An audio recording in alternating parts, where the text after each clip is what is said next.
turma. Bem-vindos à aula de língua portuguesa. Hoje nós faremos a leitura de um mito, né? Vocês sabem que todas as civilizações possuem mitos e que eles serviram para a construção da história de diversas populações, né? A mitologia grega, por exemplo, ficou bastante conhecida pela história e pelas suas produções, né? E serviram de inspiração para diversos outros povos. Mas o mito que nós vamos ler hoje é da literatura africana. Vamos lá? O Príncipe Infeliz e as Abóboras Desprezadas. Ifá morava no Orum, o céu dos orixás, mas os Odos viviam perto do Aie, o mundo dos humanos. Depois da primeira reunião da casa de Ifá, que havia sido tão desastrosa, os príncipes do destino seguiram o caminho para o Aie, todos menos Obará, que não tinha ido porque seus 15 irmãos se esqueceram de levá-lo. Talvez o tivessem esquecido de propósito, uma vez que Obará só falava de coisas ruins, além de ser pobre e não alegria na vida, o que lhe valera o epíteto de príncipe infeliz. Cada um levava nas costas a abóbora ganha de Ifá, e como nenhum deles gostava de abóbora, o peso do fruto só lhes dava cansaço e mau humor. Estavam chegando ao seu país e a fome apertava, mas a abóbora eles não iam comer. Ah, isso não. Alguém então se deu conta de que estavam já bem perto da casa de Obará. Vamos comer na casa de Obará? Alguém propôs. Alguma coisa melhor que abóbora, nosso amado irmão há de ter em sua mesa. Assim espero, completou outro Odo. Saíram todos correndo para a casa do príncipe infeliz, levando cada um sua abóbora nas costas, pois não iam largar na estrada um presente de Ifá, mesmo que não apreciassem nada seu sabor. Foram acolhidos com grande alegria por Obará. Obará nunca recebia ninguém, ninguém o visitava. Ao contrário, todos o evitavam. E, de repente, sem nenhum aviso, os seus 15 irmãos entraram em sua casa. Que alegria, que contentamento. Vejo que vindes de longe, estás cansado, disse Obará, depois de abraçar cada um dos seus irmãos. Imagino que estáis famintos, ordenou às mulheres da casa que trouxessem água fresca e panos limpos em grande quantidade. Lavai-vos dessa poeira da estrada e depois vamos comer, vamos festejar. Obará era pobre e o que tinha de comida em casa nem daria para alimentar ratos que fuçavam a despensa. Mas a alegria de teus irmãos em casa era incontida. Ordenou à esposa que fosse correndo ao mercado, que tomasse dinheiro emprestado, que pedisse fiado, que comprasse tudo que pudesse agradar o paladar de um príncipe faminto, porém exigente. Coitada de Obará, ia ficar ainda mais pobre, mais endividado, mais enrascado na vida. Era assim o destino de Obará. Era essa a sina dos afilhados desse príncipe do destino. Perdiam tudo, mas não aprendiam nunca, sempre se metendo em novos apuros e apertos. E então lá foi a mulher de Obará ao mercado, de onde voltou acompanhada de muitos ajudantes carregados de cabritos, leitões e frangos. Traziam também balaios de inhame, feijão e farinha, potes de azeite de dendê, porções de sal, vasilhas de pimenta, postas de peixe, peneiras de camarão, garrafas de vinho, litros de cerveja. E o banquete que foi preparado de comida nunca mais seria esquecido por ninguém do lugar. Os príncipes comeram até se fartar. Comeram bem como nunca tinham comido antes. Terminada a comilança, os Odos despediram-se do irmão e prometeram voltar outras vezes, pois comida deliciosa e farta como aquela não havia. De barriga cheia como estavam então, não deram conta de levar suas desprezíveis abóboras e as largaram todas abandonadas, abarrotando o quintal de Obará. Os príncipes partiram e Obará ficou sozinho. Sua mulher limpando os restos da principesca comilança, as abóboras abandonadas abarrotando o quintal, os credores já ameaçando bater à sua porta. Quando no dia seguinte todos os mercadores do lugar se recusaram a vender fiado ao Obará, o que quer que fosse antes que ele pagasse o que devia, faltou de novo comida na mesa de Obará. Conformado, ele disse à mulher, vamos comer abóbora. Foi até o quintal onde os príncipes abandonaram as abóboras e com a faca partiu uma, que lhe parecia bem madura. A abóbora estava recheada de pepitas de ouro. Obará, boquiaberto, abriu a segunda abóbora. No lugar das sementes, diamantes enormes. A outra trazia pérola e a seguinte esmeraldas. Obará estava enlouquecido. Ele gritava, dançava, gargalhava, abraçava a mulher e ia abrindo as abóboras. Foi assim que Obará se transformou no mais rico dos príncipes do destino. E ele gosta muito de contar essa sua história. Foi assim que Obará se transformou no mais respeitado, invejado e querido de todos os viventes de sua terra, o mais desejado de todos os padrinhos. Todos os pais e mães querem que seus filhos tenham Obará para seu Odo.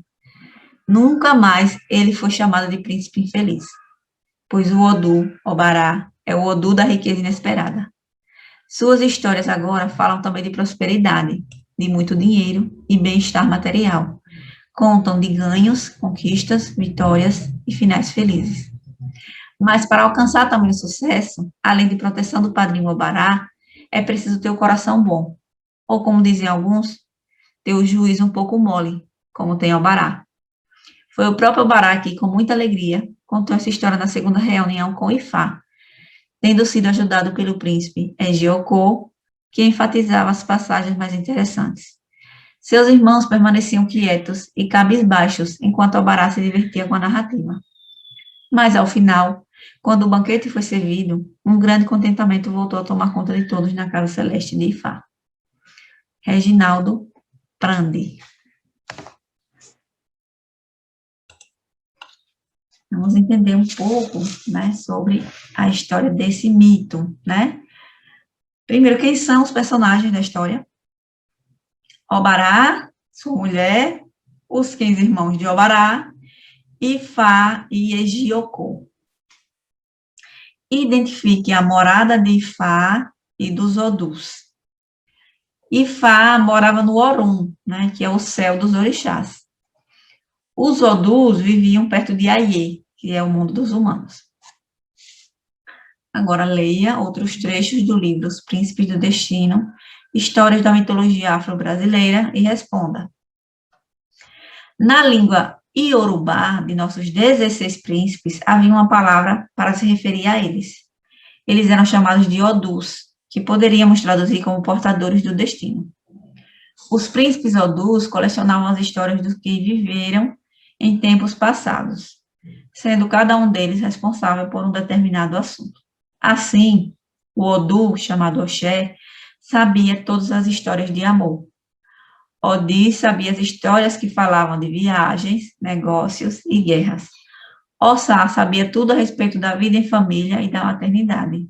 E assim por diante. As histórias falavam de tudo o que acontece na vida das pessoas, de aspectos positivos e negativos, pois tudo tem o seu lado bom e o seu lado ruim.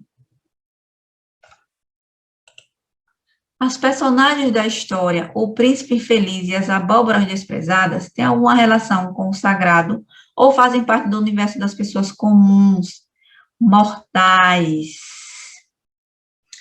Eles têm, sim, né, relação com o sagrado, né? Os príncipes do destino, eles pertencem ao universo divino, são portadores do destino das pessoas.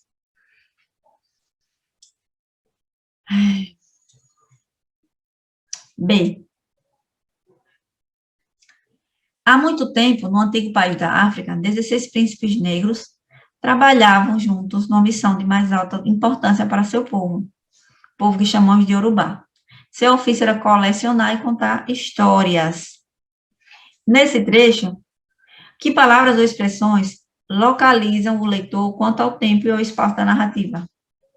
As palavras há muito tempo, né, que representam a marcação temporal, e num antigo país da África, né, que dá a noção de espaço. C. Essas expressões delimitam um espaço e um tempo precisos. Essas expressões apenas localizam a narrativa em um tempo e espaço mais antigo, sem determiná-los ou especificá-los, né? Esse recurso dá caráter de atemporalidade à narrativa. 4. Qual conflito desencadeou todos os fatos ocorridos com Obará? Os irmãos de Obará viajaram carregando abóboras nas costas e, mesmo estando com fome, não queriam comê-las, por não apreciarem seu sabor. Então, resolveram parar na casa de Obará para comer. Esse fato desencadeia o restante da narrativa. Explique como você caracteriza a atitude dos irmãos de Obará nos parágrafos indicados a seguir. Parágrafo 3 e 4 e parágrafo 6 a 10. Nos parágrafos 3 e 4, né, nós podemos aí caracterizar a atitude dos irmãos como egoísta, né, de excluir o próprio irmão.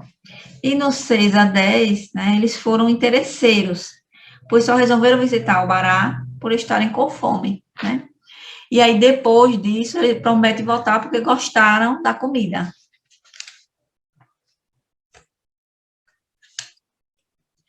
É possível afirmar que a atitude de Obará se opõe à de seus irmãos?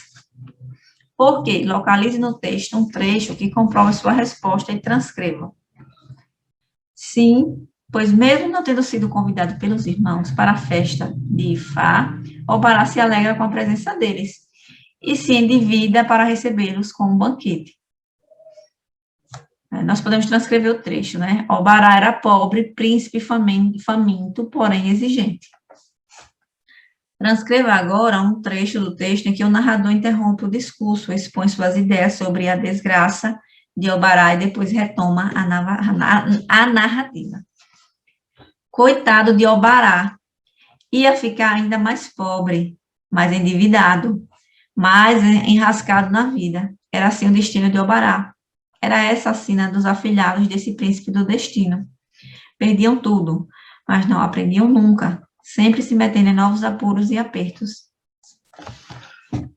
Aí nós temos um momento em que o narrador ele interrompe, né, a narração para dar a opinião dele sobre a situação, né? O mito é uma narrativa popular da tradição oral, que faz parte da história cultural dos povos. Existem mitos que tentam explicar de forma simples e para o povo a criação do mundo. Outros têm com temas as divindades religiosas, o aparecimento do homem. Diversos povos acolheram os mitos na tentativa de dar respostas às constantes perguntas que as pessoas levantavam sobre a vida e a existência. Linguagem do texto, página 106. Releia esse trecho. Mas para alcançar tamanho sucesso, além da proteção dos padrinhos, além da proteção do padrinho Obará, é preciso ter o coração bom, ou como dizem alguma, ter o juízo um pouco mole, como tem Obará. A opinião acima é de uma das personagens da história ou do narrador? Do narrador. Indique a alternativa que melhor explica a ideia transmitida nesse trecho. O destino do ser humano depende somente dos deuses e não existe nenhum esforço para o recebimento de qualquer auxílio. Para vencer as dificuldades do destino e atingir o sucesso, o ser humano precisa ser bom. Nosso destino depende dos deuses, mas exige atributos e atitudes como ser bom. Então, a alternativa que mais se adequa à ideia transmitida no trecho é a alternativa 2. Explica o que seria, nesse contexto, ter o juízo um pouco mole. Ter o juízo um pouco mole poderia ser não seguir a razão, né? Seguir o coração. Relacione os temas abaixo aos elementos da cultura que ficaram presentes nos trechos extraídos do texto. A. Acolhimento nas visitas.